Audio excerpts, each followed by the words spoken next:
মুহূর্তে আমরা হাতে পেলাম একটি স্কুলের ক্লাস 7-এর সেকেন্ড ইউনিট টেস্ট অর্থাৎ দ্বিতীয় পর্যায়ক্রমিক মূল্যায়নের ইতিহাসের প্রশ্নপত্র। ফুল মার্কস আমাদের রয়েছে 50, সময় তোমাদের রয়েছে 1 ঘন্টা 30 মিনিট।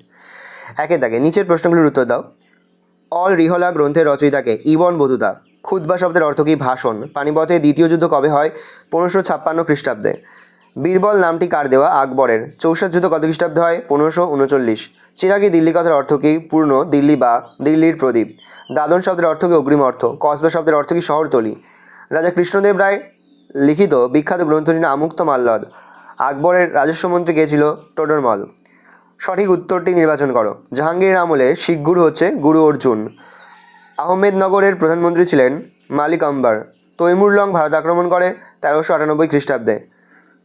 টমাস রো এসেছিলেন জাহাঙ্গীরের দরবারে। বিজয়নগর এর সর্বশ্রেষ্ঠ শাসক ছিলেন কৃষ্ণদেব রায়। সত্য মিথ্যা নির্ণয় করো। দেখো,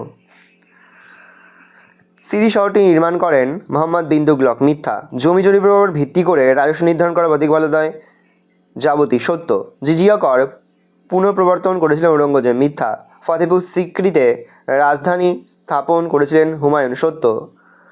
বানিহাটির যুদ্ধ হয়েছিল 65 খ্রিস্টাব্দে। সত্য। সিজ দাও পাইবাস কি? হলদিঘাটির যুদ্ধ কবে কাদের মধ্যে হয়? হুন্ডি কি? পাট্য কাবুলিয়ত কি? নবরত্ন কাকে বলে? টিকা লেখো। ইকতা ব্যবস্থা অথবা তাজমহল। জাগিদারি ব্যবস্থা। দাক্ষিণাত্য কত? বাংলায় 12 ভূঁইয়া নামে কারা পরিচিত? খলজি বিপ্লব।